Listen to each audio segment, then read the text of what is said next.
In the heart of Chicago, a ruthless mafia boss known only as the Architect ruled the underworld with an iron fist.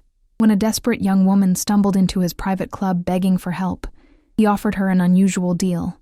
3 wishes, no questions asked. But when she whispered her first wish into his ear, his blood ran cold. She asked for something impossible, something only one person in the world could have known about. The girl standing before him wasn't just poor and desperate. She was the living proof of his darkest secret. If you're listening to this story, don't forget to hit the like button, subscribe to the channel, and tell me in the comments what part of the world you're listening from. The November rain hammered against the tall windows of the Velvet Room, Chicago's most exclusive underground establishment. Beyond the glass, Lake Michigan churned beneath a slate-gray sky, its waves crashing against the shoreline with rhythmic violence. Inside, the air smelled of aged whiskey, expensive cigars, and the faint metallic tang of old money exchanged in shadows. Dominic Caruso sat alone in his private booth on the club's 3rd floor, a space separated from the main floor by bulletproof glass and loyalty bought with blood. At 42, he was a man carved from contradictions. His tailored charcoal suit fit perfectly across broad shoulders, and his dark hair, touched with silver at the temples, was swept back with precision. His eyes were the color of winter steel, capable of warmth when necessary, but more often reflecting the calculated coldness that had built his empire. A thin scar ran along his jawline, a souvenir from his youth, a reminder that he had clawed his way up from nothing. The Velvet Room was more than a club.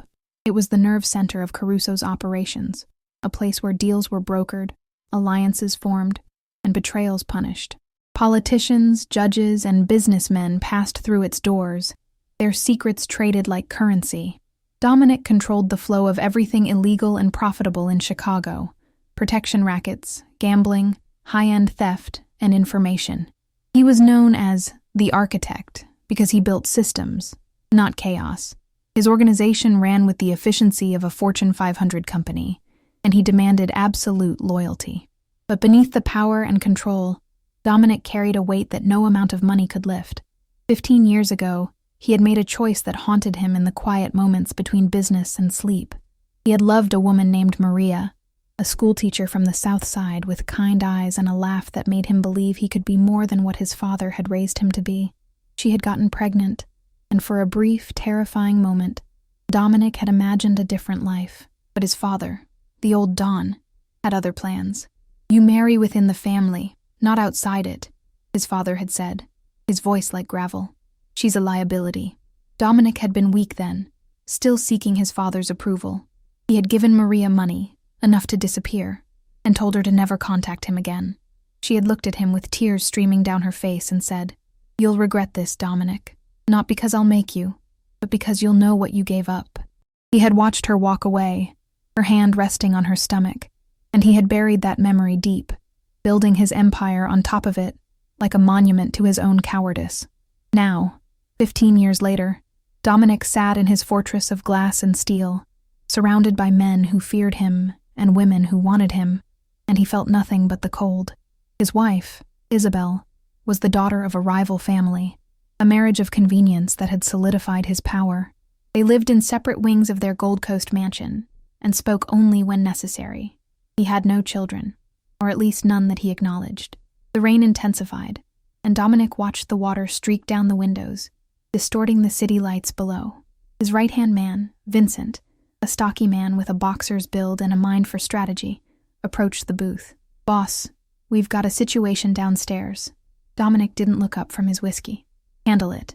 "It's not that kind of situation," Vincent said, his voice uncertain. "There's a girl. She forced her way past security. Says she needs to see you. Says it's life or death." Dominic's jaw tightened. People didn't force their way into the Velvet Room.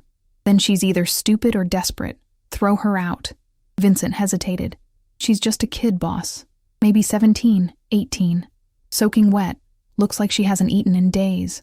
She's crying, saying she has nowhere else to go." Dominic finally looked up, his eyes narrowing. "And why is this my problem? She asked for you by name, not the Architect. She called you Dominic Caruso." The room seemed to tilt. Very few people outside his inner circle knew his real name, and even fewer would dare use it. Dominic set down his glass. the clink of crystal against wood unnaturally loud. "Bring her up." Vincent nodded and disappeared. Dominic stood, adjusting his cufflinks, a nervous habit he had never quite broken. The rain continued its assault on the windows, and somewhere in the distance a siren wailed. He told himself it was curiosity, nothing more.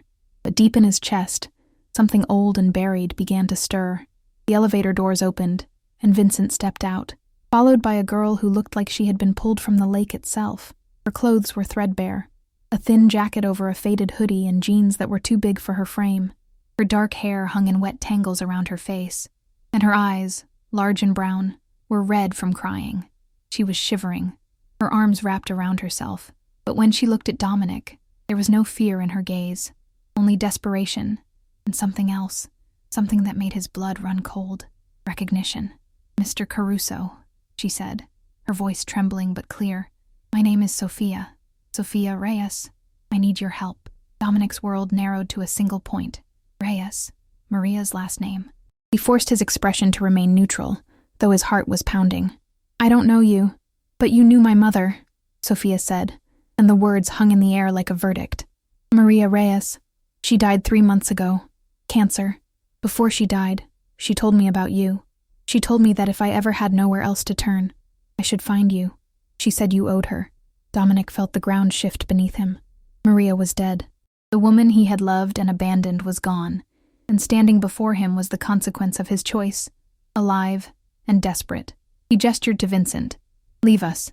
Vincent hesitated, then nodded and retreated to the elevator. Dominic waited until the doors closed before speaking. "Sit down." Sophia moved to the booth, her movements cautious, like a stray animal unsure if it would be fed or kicked. She sat across from him, her hands clasped tightly in her lap. Up close, Dominic could see the resemblance. She had Maria's eyes, her delicate bone structure, but there was something of him in the set of her jaw, the stubborn line of her mouth.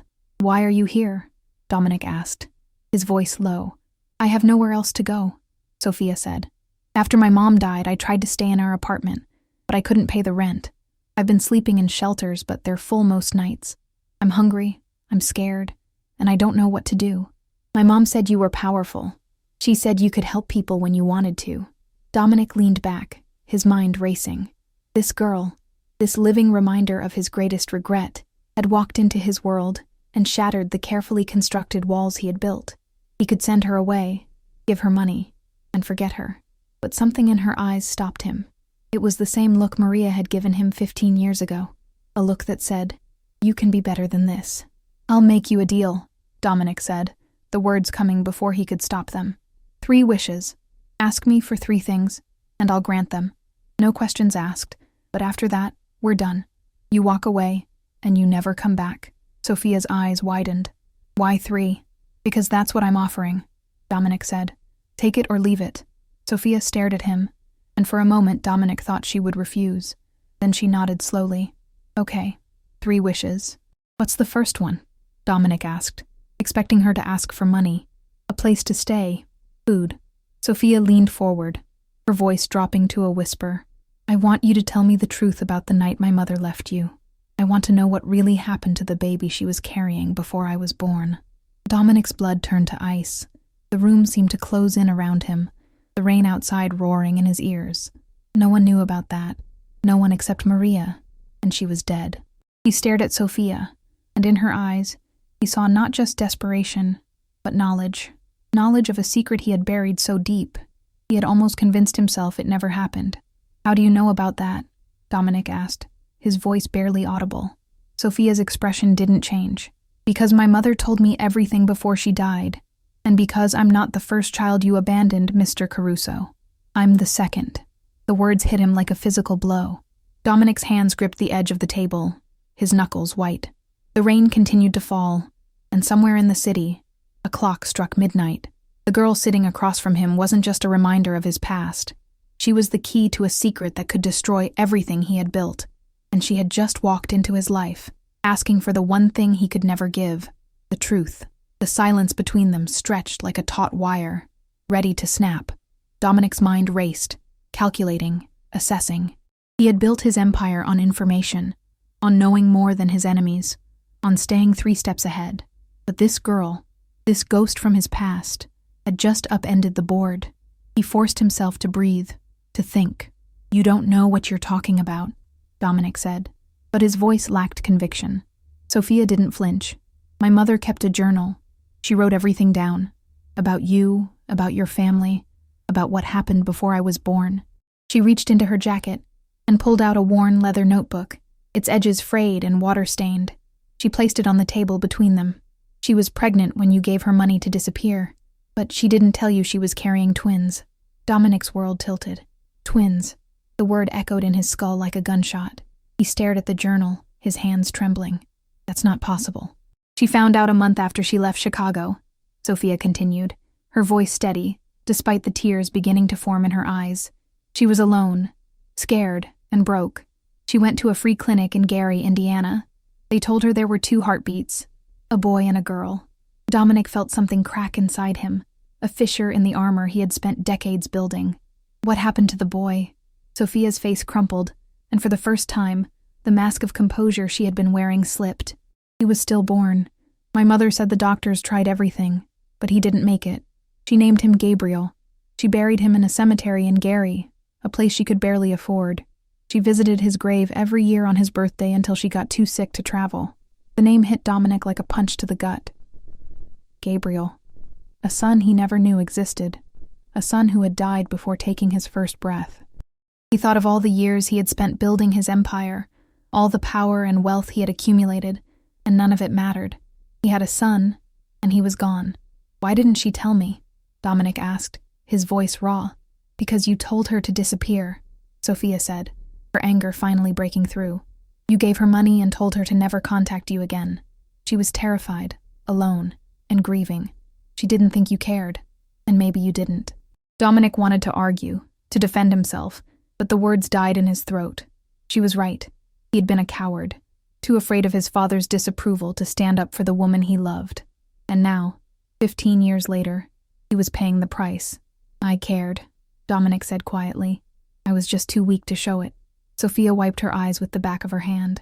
"My mother never stopped loving you. Even after everything, she kept your picture. She told me stories about you, about how you used to take her to Navy Pier and buy her cotton candy. She said you were the only person who ever made her feel like she mattered." Dominic closed his eyes, the memories flooding back. Maria laughing as they rode the Ferris wheel, her hand in his. Maria reading to her students, her voice soft and patient. Maria looking at him with hope, believing he could be more than his father's son. He had failed her in every way that mattered. "I'm sorry," Dominic said, and the words felt inadequate, a drop of water in an ocean of regret. Sophia nodded, her expression softening slightly. "She forgave you a long time ago, but I'm not sure I can." Dominic opened his eyes and looked at her, really looked at her. She was so young, so vulnerable, and yet there was a strength in her that reminded him of Maria. "You said 3 wishes. That was the first. What are the other 2? Sophia hesitated, then straightened in her seat. "I want you to take me to Gabriel's grave. I want to see where my brother is buried, and I want you to be there with me." Dominic felt the weight of her request settle over him like a shroud. To go to that grave would be to confront the full extent of his failure, to stand before the son he never knew, and acknowledge the life he had stolen through his cowardice. But he had made a deal, and despite everything, Dominic Caruso was a man of his word. "And the 3rd wish?" Dominic asked. Sophia's eyes hardened, and for a moment, Dominic saw something of himself in her. "I haven't decided yet, but when I do, you'll grant it, no matter what it is." Dominic nodded slowly. "Agreed." Sophia picked up the journal and tucked it back into her jacket. "When do we leave?" "Tomorrow," Dominic said. "I'll have Vincent arrange everything. Tonight you'll stay here. I'll get you a room, food, and clothes. You're not going back to the streets." Sophia looked at him, suspicion flickering in her eyes. "Why are you doing this?" "Because I owe your mother," Dominic said. "And because you're right. I abandoned you once. I won't do it again." Sophia didn't respond, but she didn't argue either. Dominic called Vincent back up and instructed him to set Sophia up in one of the guest suites on the 2nd floor. As Vincent led her away, Dominic watched her go, his mind churning. This girl, this daughter he never knew he had just walked into his life and torn open wounds he thought had healed. But beneath the pain, there was something else. A flicker of something he hadn't felt in years. Hope. The rain had stopped by the time Dominic left the Velvet Room. The city was quiet, the streets slick with water, reflecting the neon lights of late-night diners and bars. He drove through the empty roads, his mind replaying Sophia's words over and over. Twins. A son named Gabriel, a daughter named Sophia, a family he had never known. When he arrived at his mansion in the Gold Coast, the house was dark except for a single light in Isabel's wing. He didn't bother going to see her. Instead, he went to his study, a room lined with books he never read and art he never appreciated. He poured himself a drink and stood by the window, looking out at the city he controlled. For years, Dominic had told himself that power was enough, that control, wealth, and respect were all that mattered.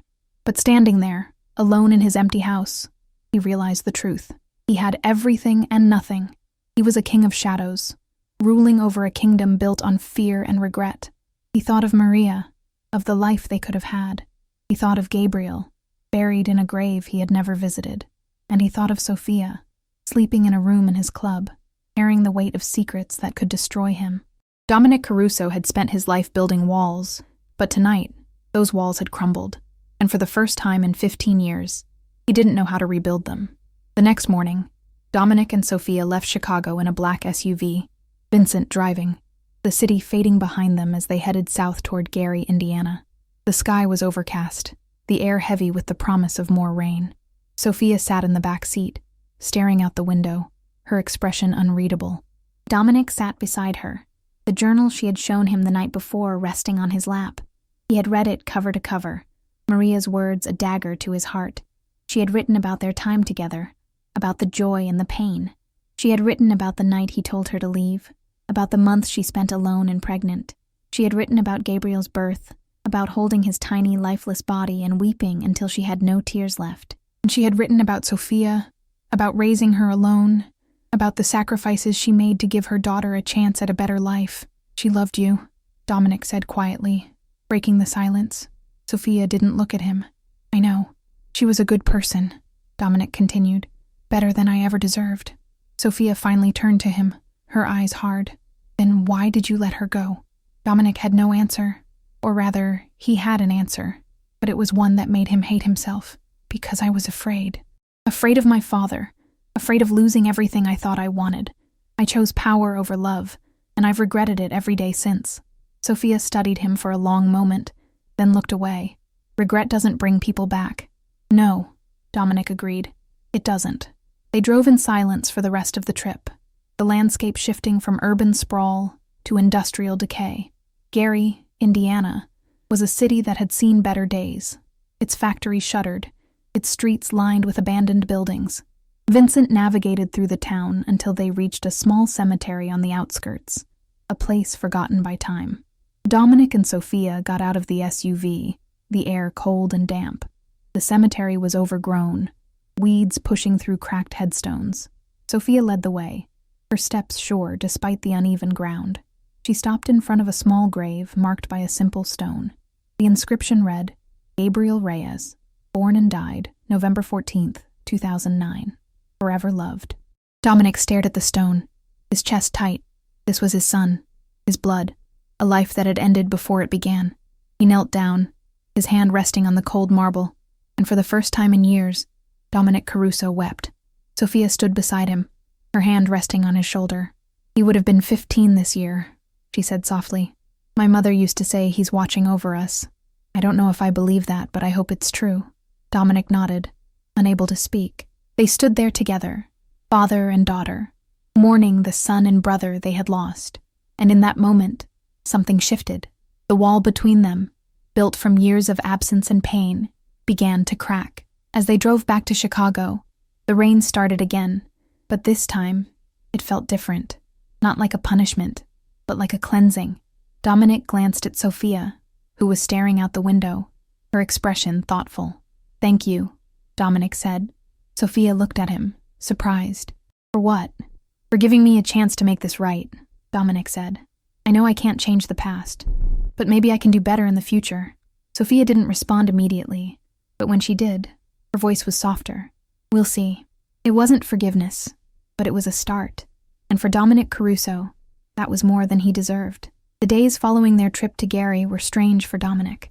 He had returned to his routine, the endless meetings, the negotiations, the careful orchestration of his empire, but something fundamental had shifted. Sophia had moved into a secure apartment he owned in River North, a place with a doorman and surveillance, far from the shelters and streets she had known. He visited her every evening, an arrangement that raised eyebrows among his inner circle, but which he refused to explain.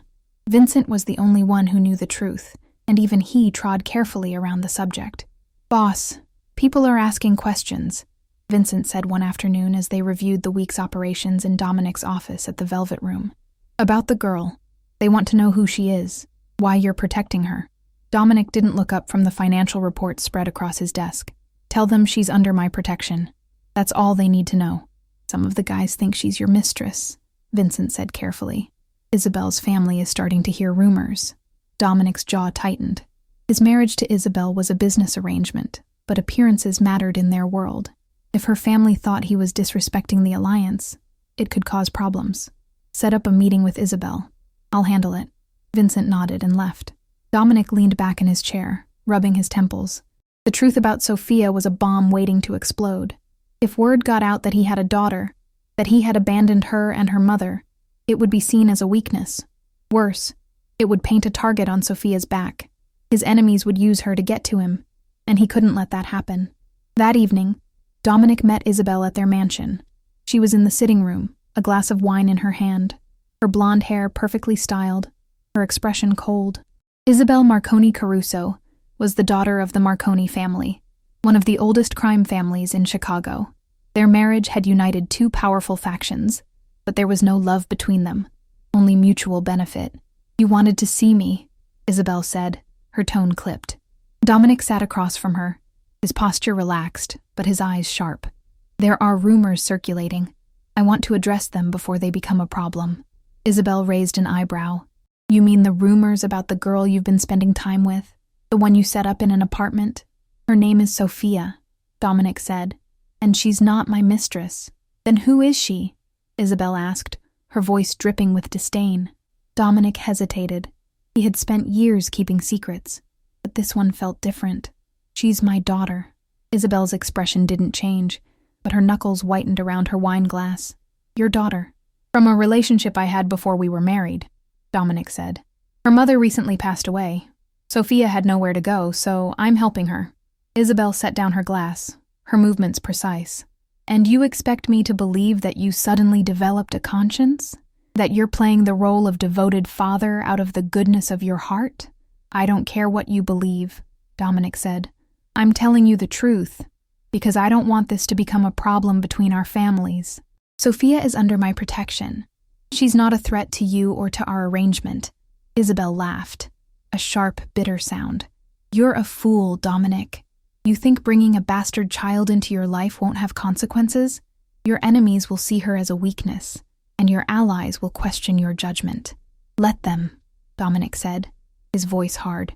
"Sophia is my daughter, and I won't abandon her again." Isabel stood, smoothing her dress. "Do what you want. But don't expect me to clean up the mess when this blows up in your face." She walked out, leaving Dominic alone in the empty room. He sat there for a long time, the weight of his decisions settling over him. Isabel was right. Bringing Sophia into his world was dangerous, but he had made a promise, and he intended to keep it.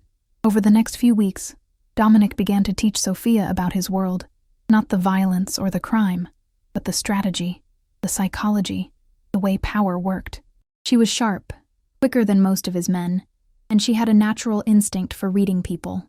He took her to meetings, introduced her as a consultant, and watched as she navigated the treacherous waters of his empire with surprising ease. But Sophia was also asking questions, digging into his past, into the operations he ran. One evening, as they sat in her apartment, she confronted him. "I've been reading about your business, about the things you do, the protection rackets, the gambling, the bribes. You hurt people, don't you?" Dominic didn't flinch. "Yes. And you're okay with that?" Sophia asked, her voice rising. "I do what's necessary to survive," Dominic said. "This world doesn't reward kindness, Sophia. It rewards strength. My mother wouldn't have wanted this for me," Sophia said. "She wouldn't have wanted me to be part of this." "Your mother wanted you to be safe," Dominic said. And in my world, safety comes from power. I'm teaching you how to protect yourself." Sophia stared at him, her expression conflicted. "I don't want to become like you." "Then don't," Dominic said. "But learn from me. Learn how this world works, so you're never at its mercy again." Sophia didn't respond, but she didn't leave either. And Dominic knew that. Slowly, she was beginning to understand. But while Dominic was focused on Sophia, he failed to notice the storm brewing around him. His enemies had been watching, waiting for an opportunity, and Sophia's sudden appearance in his life had given them exactly what they needed. Antonio De Luca was a rival boss, a man who had been trying to encroach on Dominic's territory for years. He was ruthless, ambitious, and patient. When word reached him about Sophia, he saw an opportunity. If he could get to the girl, he could leverage her against Dominic, force him into a position of weakness.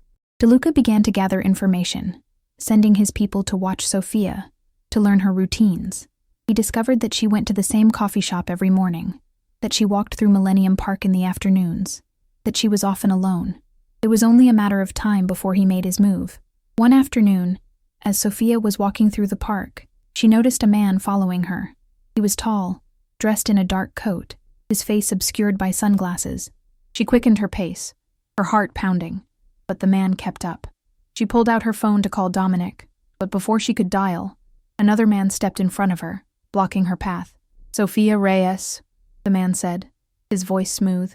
"Mr. De Luca would like to have a word with you." Sophia's blood ran cold. She had heard Dominic mention De Luca, had heard the edge in his voice when he spoke the name. "I don't know who that is," she said, trying to keep her voice steady. The man smiled. "Don't play games. You're Dominic Caruso's daughter. That makes you valuable. Now you can come with us quietly, or we can make this difficult. Your choice."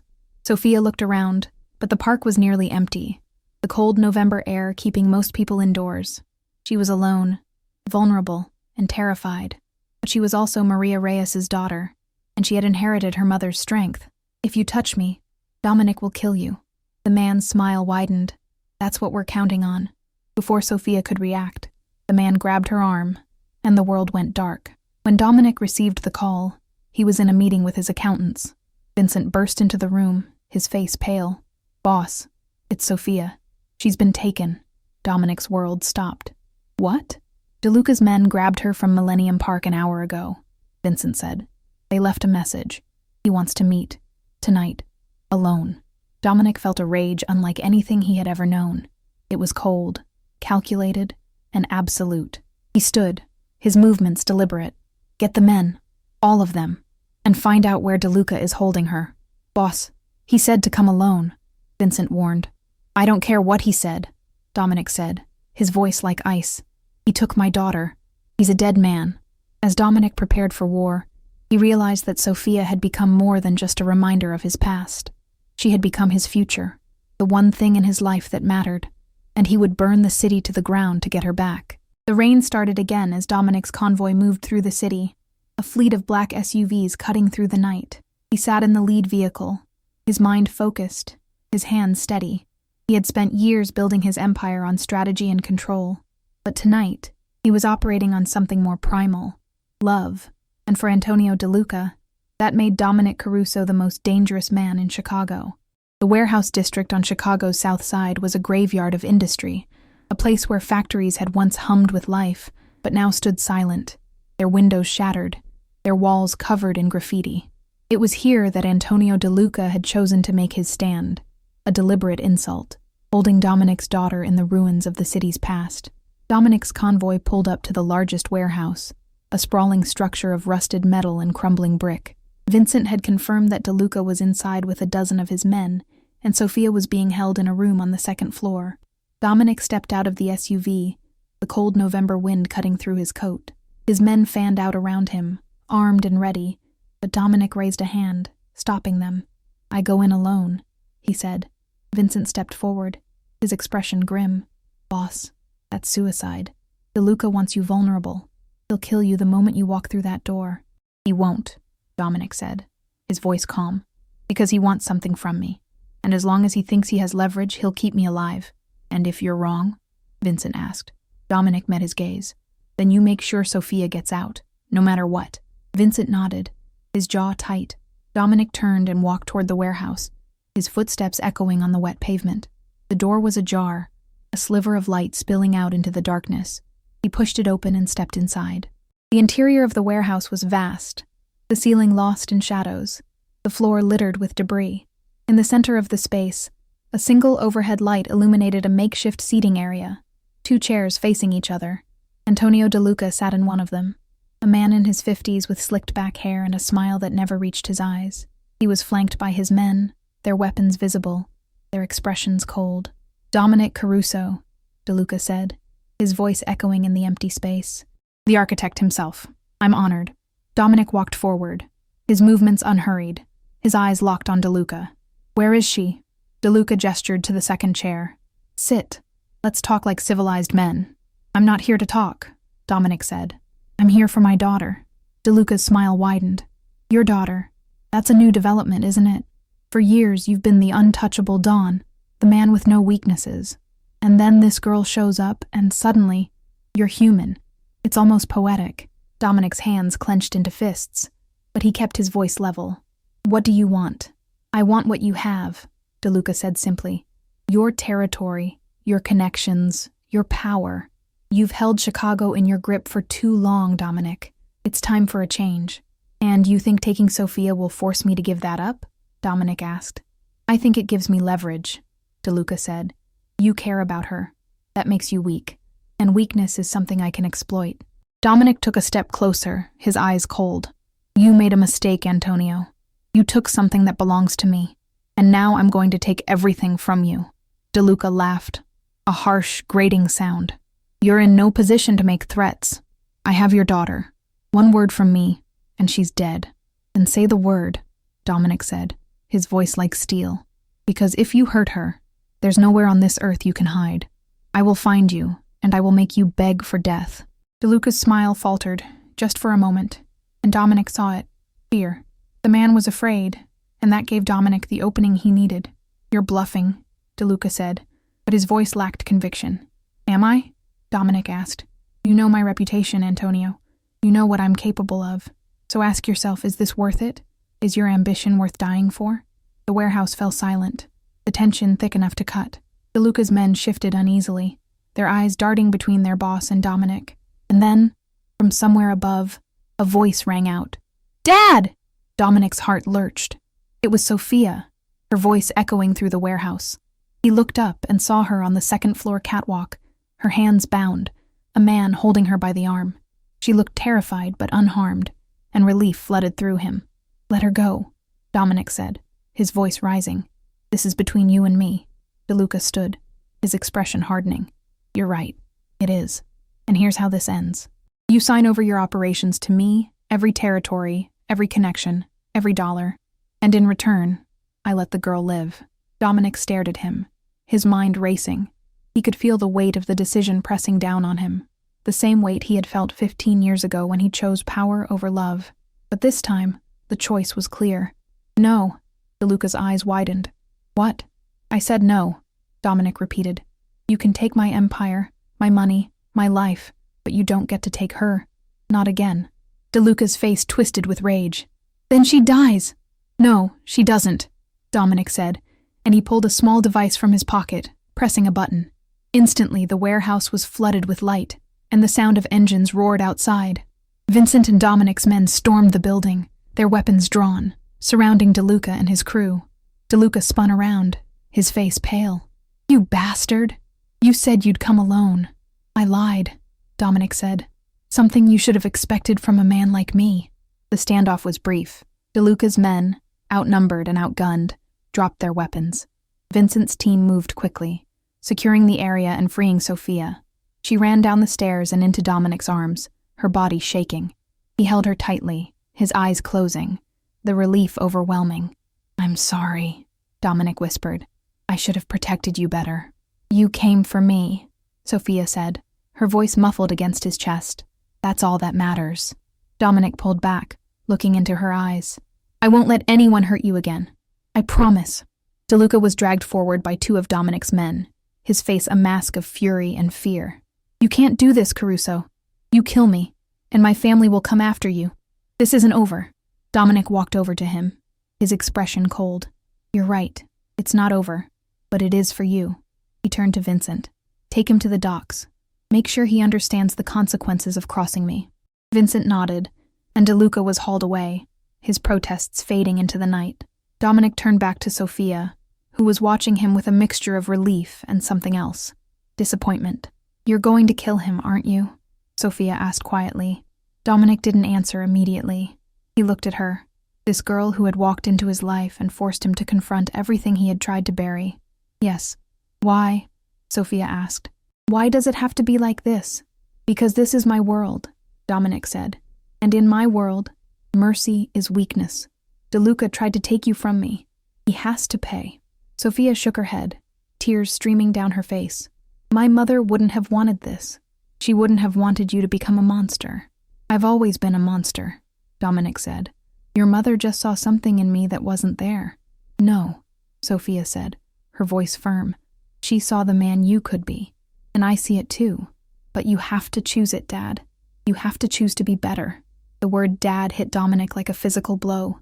It was the first time she had called him that, and it broke something inside him.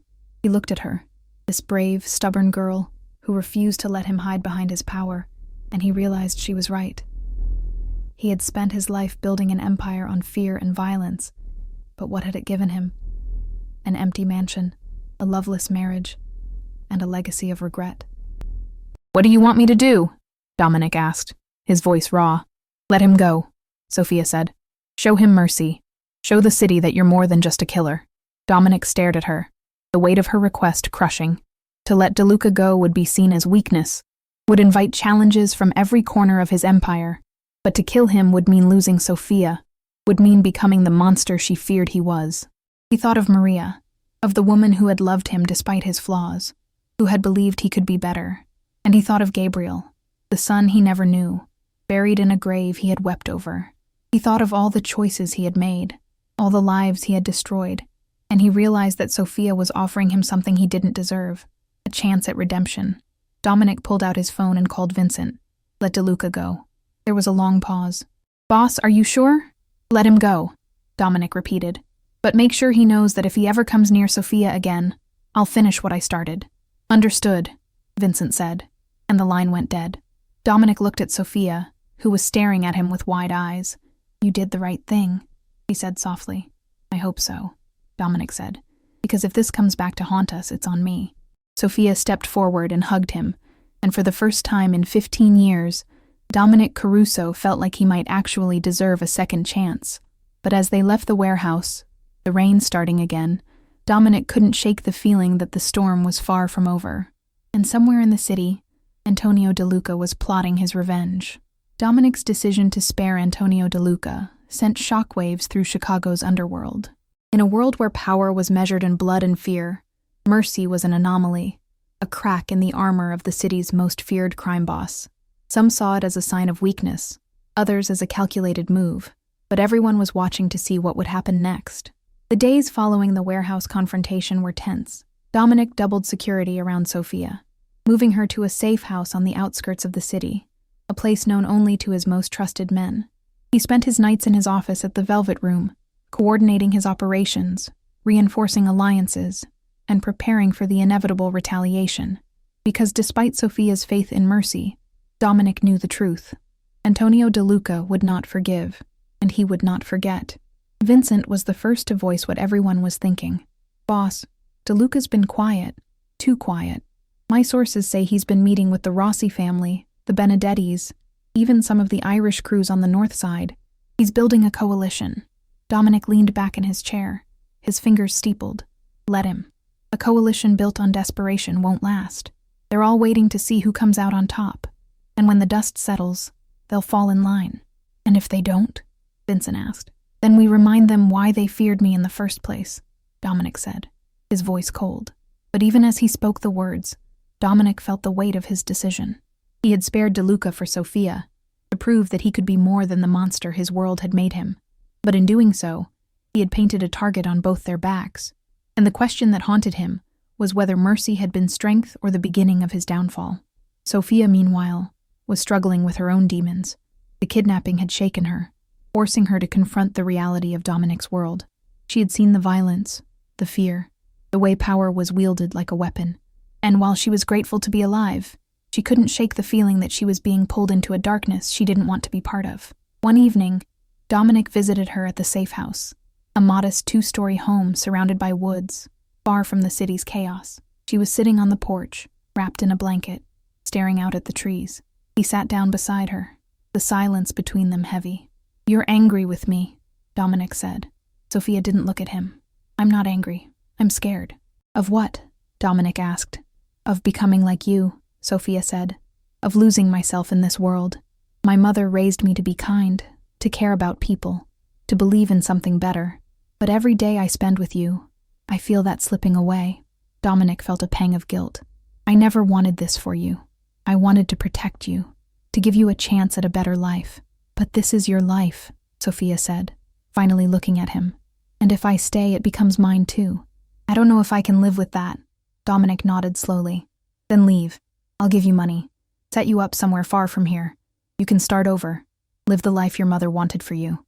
Sophia shook her head. "I can't. Not yet." "Why not?" Dominic asked. "Because I still have one wish left," Sophia said. "And I need to see this through." Dominic's heart sank. He had almost forgotten about the third wish, the one Sophia had held in reserve.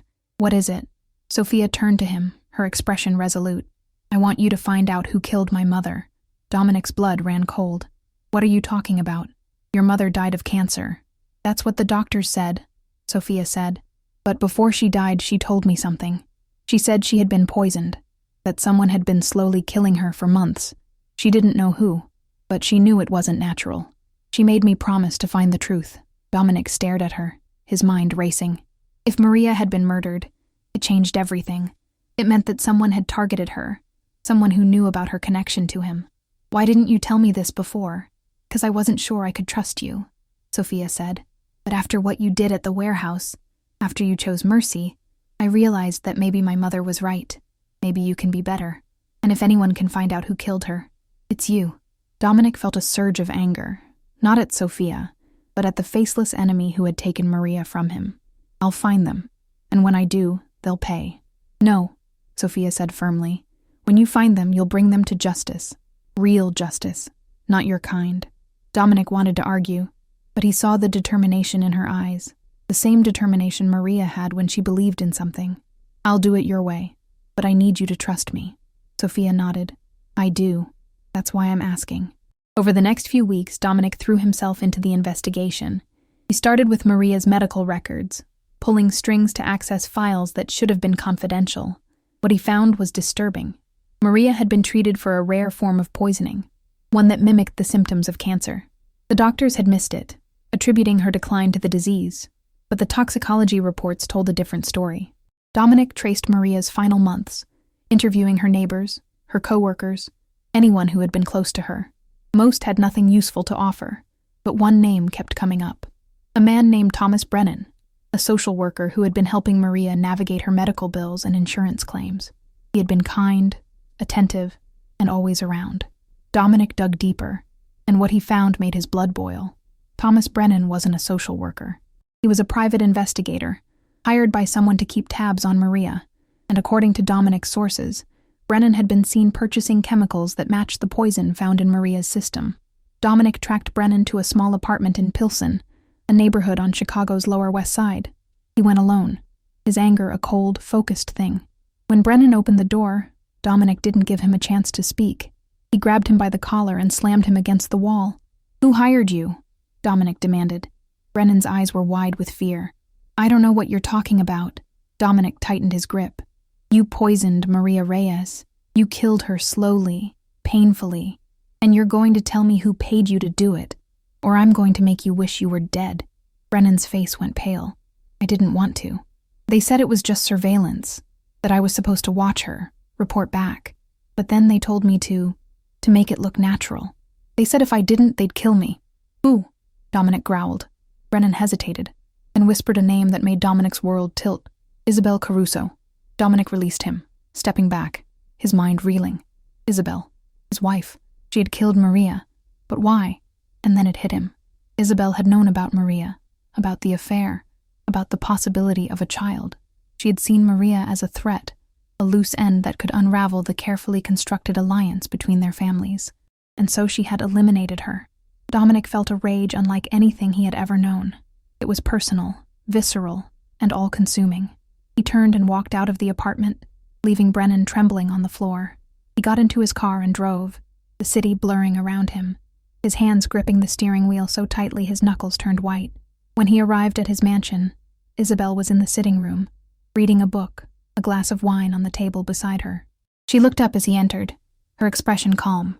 "Dominic, I wasn't expecting you." Dominic closed the door behind him, his voice low and dangerous. "You killed her." Isabel's expression didn't change. "I don't know what you're talking about." "Maria Reyes," Dominic said. "You had her poisoned. You murdered the mother of my child." Isabel set down her book, her movements deliberate. "She was a liability, a reminder of your past, a threat to our alliance. I did what was necessary." Dominic felt something inside him snap. He crossed the room in 2 strides, grabbing Isabel by the throat and lifting her off the chair. "You killed an innocent woman. You took her from her daughter. You took her from me." Isabel's eyes were cold, even as she struggled to breathe. "You were weak, Dominic. You always have been. You let sentiment cloud your judgment. I did what you should have done years ago." Dominic's grip tightened, and for a moment, he saw red. He could end her life right now, make her pay for what she had done. But then he thought of Sophia, of her plea for mercy, of her belief that he could be better. And slowly, he released Isabel, letting her fall back into the chair. "You're done," Dominic said, his voice shaking with fury. "I want you out of my house, out of my life, and if you ever come near Sophia, I will kill you." Isabel rubbed her throat, her expression defiant. "You can't just cast me aside. My family won't allow it." "Your family will do what I tell them," Dominic said, "because I have proof of what you did. And if they don't cooperate, I'll make sure the world knows that the Marconi family murders innocent women." Isabel's face paled, and for the first time, Dominic saw fear in her eyes. "You wouldn't." "Try me," Dominic said. Isabel stood, smoothing her dress, her composure returning. "You'll regret this, Dominic. You're making enemies you can't afford." "I've been making enemies my whole life," Dominic said. "One more won't matter." Isabel walked out, and Dominic stood alone in the empty room, the weight of his choices pressing down on him. He had spared DeLuca, but he had destroyed his marriage, severed ties with one of the most powerful families in Chicago, and all for a girl he had only known for a few months. But as he thought of Sophia, of the way she had looked at him with hope and belief, he realized that it was worth it. Because for the first time in his life, Dominic Caruso was fighting for something that mattered. Love. The fallout from Isabel's expulsion was swift and brutal. The Marconi family, furious at the public humiliation, severed their alliance with Dominic, taking with them a significant portion of his political connections and financial backing. Other families, sensing weakness, began to test his borders, pushing into territories he had held for years. Dominic's empire, once unshakable, was under siege, but Dominic didn't flinch. He had spent his life building power through fear and control, but now he was fighting for something different. He was fighting for Sophia, for the chance to honor Maria's memory, and for the possibility of redemption. And that made him more dangerous than he had ever been. Vincent stood by his side, coordinating defenses, negotiating with allies, and eliminating threats. "Boss, we're holding, but it's costing us. We've lost 3 operations this week, and the Rossies are making moves on the docks. If we don't push back soon, we're going to lose everything." Dominic nodded, his expression grim. "Then we push back. Hard. I want the Rossies to know that crossing me comes with a price." Vincent hesitated. "And DeLuca? He's been quiet, but my sources say he's planning something big. He's got backing from the Benedettis now, and they're not going to stop until you're out of the picture." Dominic's jaw tightened. He had spared DeLuca, shown him mercy, and this was the result, but he didn't regret it, because Sophia had been right. Mercy wasn't weakness. It was a choice, a line in the sand that separated him from the monsters he had spent his life becoming. Let DeLuca come. When he does, we'll be ready. But even as Dominic prepared for war, he couldn't shake the feeling that he was running out of time. The city was closing in, his enemies circling like wolves, and Sophia was caught in the middle. He visited her at the safe house every evening, their conversations a lifeline in the chaos. One night, as they sat by the fireplace, Sophia asked him a question that cut to the heart of everything. Do you regret it, letting DeLuca go? Dominic stared into the flames, the firelight casting shadows across his face. Every day, but not because it was the wrong choice, because it's costing me everything I built. Then why do it? Sophia asked. Because you asked me to, Dominic said simply. Because you believed I could be better, and because I wanted to prove that your mother was right about me. Sophia's eyes filled with tears. She would be proud of you. I know I am. Dominic felt a lump in his throat. I don't deserve your pride. I've done terrible things, Sophia. Things I can never take back. But you're trying, Sophia said. That's what matters. You're trying to be the man she believed you could be. Dominic reached out and took her hand, squeezing it gently. I'm doing this for you, for her, for Gabriel. I'm done building empires on fear. I want to build something that lasts, something that means something. Sophia smiled through her tears. Then let's do it together. The next morning, Dominic received word that Antonio DeLuca had made his move. He had orchestrated a coordinated attack on 3 of Dominic's key operations, hitting his gambling houses, his protection rackets, and his supply lines. It was a declaration of war, and Dominic knew that the time for restraint was over. He gathered his men at the Velvet Room, the atmosphere tense, the air thick with anticipation. Vincent laid out the plan, a surgical strike on DeLuca's headquarters, a message that would echo through the city. But before they could move, Dominic stood, his voice cutting through the room. I know what you're all thinking, Dominic said, that I've gone soft, that sparing DeLuca was a mistake. And maybe you're right, but I'm not the man I was a year ago. I'm not even the man I was a month ago. I've made mistakes, hurt people, destroyed lives, but I'm trying to be better, and I need you to trust me. The room was silent, the men exchanging glances. Then Vincent stepped forward, his expression resolute. We're with you, boss. Whatever you need. One by one, the others nodded, their loyalty unwavering. Dominic felt a surge of gratitude, a reminder that even in the darkest corners of his world, there were people who believed in him. The strike on DeLuca's headquarters was swift and decisive. Dominic's men moved like shadows, neutralizing guards, securing the building, and cornering DeLuca in his office. When Dominic walked in, DeLuca was sitting behind his desk, a gun in his hand, his face pale. You should have killed me when you had the chance, DeLuca said, his voice shaking. Maybe, Dominic said, but I gave you mercy, and you threw it back in my face. DeLuca raised the gun, but before he could fire, Vincent stepped forward and disarmed him, slamming him against the desk. Dominic walked over, his expression cold. You had a choice, Antonio. You could have walked away, rebuilt, lived to fight another day, but you chose revenge, and now you're going to pay for it. DeLuca laughed, a bitter, broken sound. You think you're better than me? You're just like me, Caruso, a killer, a monster. Maybe, Dominic said, but I'm trying to be more, and that's the difference between us. He turned to Vincent. Take him to the authorities. Let them deal with him. Vincent's eyes widened. Boss, are you sure? He'll talk. He'll give them everything. Let him, Dominic said.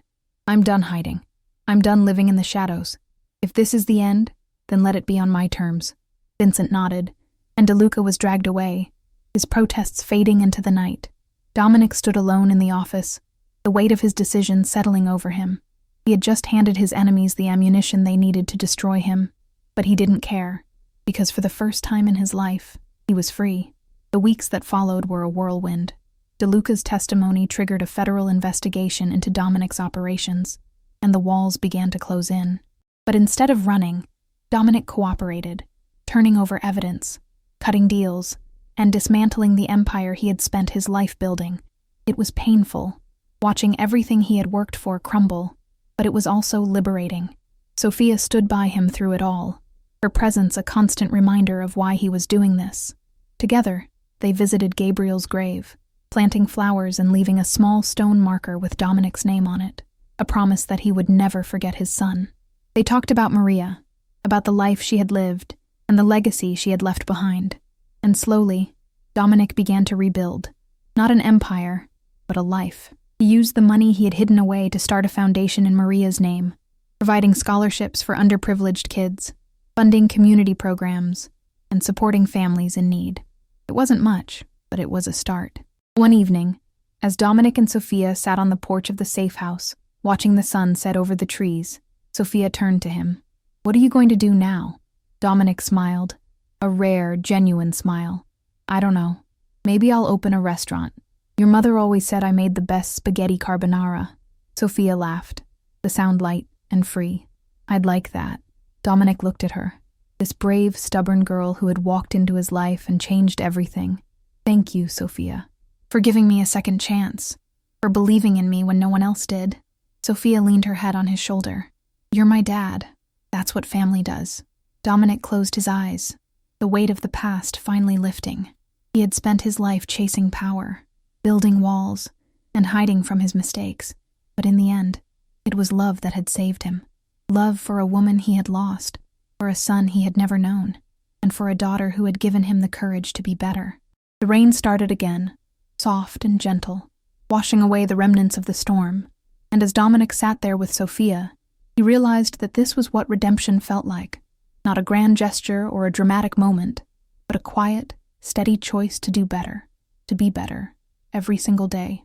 The city of Chicago stretched out before them, its lights twinkling in the distance, a reminder of the world he had left behind. But Dominic didn't look back. He looked forward, toward a future that was uncertain but filled with possibility. And for the first time in 15 years, Dominic Caruso felt at peace. If you enjoyed this story, make sure to subscribe to the channel for more emotional and powerful narratives. Leave a comment below telling us which moment touched you the most, and don't forget to hit the like button to support our content. Thank you for listening, and see you in the next story.